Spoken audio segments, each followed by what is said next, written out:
So I put out a video about a year ago now about training, hunting, hacking, imprinting, trying to breed a North American Goshawk named Giselle. She's sitting right there. And I got a lot of questions and comments about the video.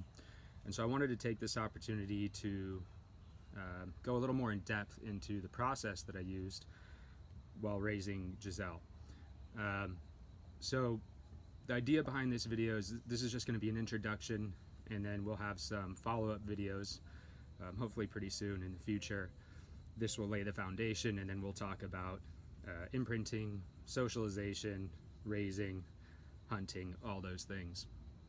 And if you haven't seen the video, I'll put a link up for it in the description below or in the video itself, and you can take a look at that video first. That'll give you an idea of what this is all about.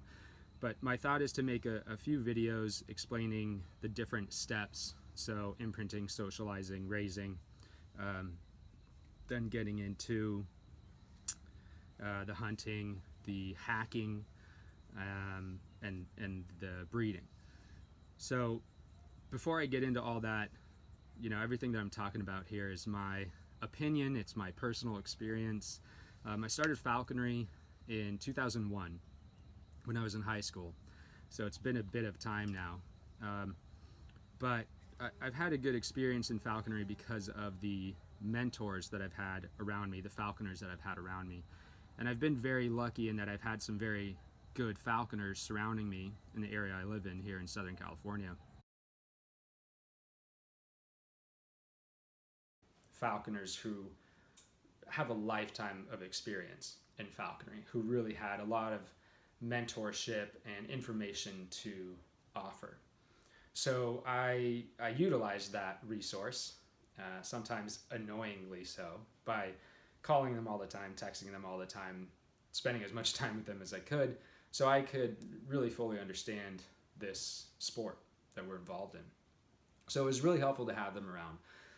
Obviously, there's a lot of literature out there about falconry. I have some of the books behind me here in my bookshelf that I read to help me, the biggest one being North American Falconry and Hunting Hawks. It's sort of like the North American Bible of falconry.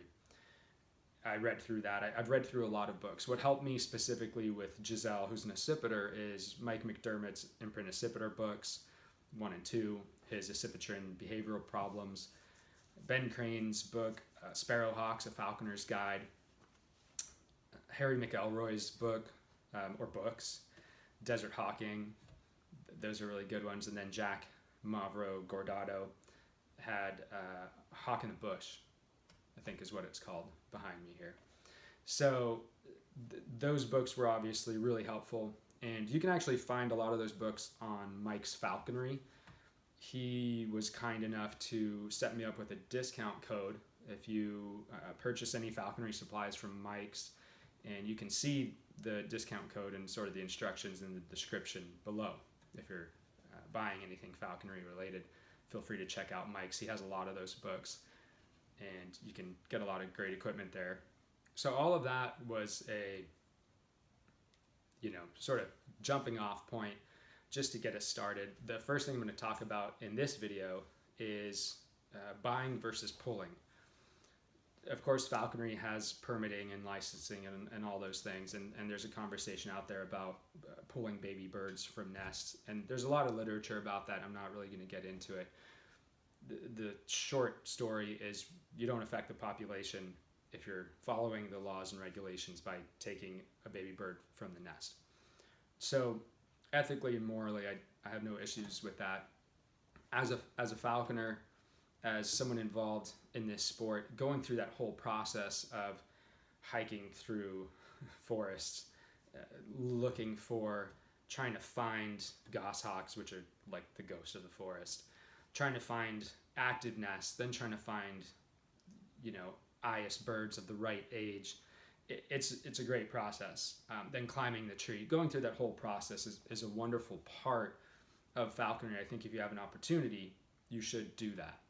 I chose not to. I chose to buy Giselle from a breeder that was local, And funny enough, both of Giselle's parents actually were pulled by falconers that I know, flown for many years in falconry and then put into this breeding project. And they were also from local mountains. So Giselle is a local bird, even though I purchased her. So that was just cool that it kind of worked out that way. I had been looking at what type of goshawk I wanted to get so I could be fully prepared. And I chose to buy Giselle because I knew exactly when I would get her. I could have my training plan ready to go. I could have all my equipment ready to go and be fully ready to take this bird on and do the best I could with her. So I decided to go with a full North American bird. There's a lot of reasons to go after many different kinds of goshawks. Asper or aspergillosis, which is a ubiquitous fungal disease that exists everywhere, is a big concern. So that's something to consider.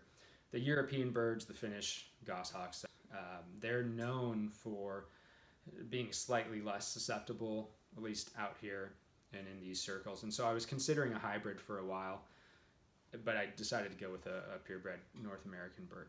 I also chose to go with a female because they're known for being a little more calm, a little less nervous, less high strung. And for my first goshawk, I wanted to set myself up for success and make it a little easier on myself. So I went with a female goshawk. I wanted to get her as young as possible. I wanted to fully imprint Giselle, or whatever goshawk I got, because I wanted to be able to reduce any stress, have them fully tame, fully used to the falconry lifestyle and falconry environment that they would be involved in, you know, things that they would see on a daily basis, being around this area. It ended up being a calmer bird overall. That's what I was hoping for, at least.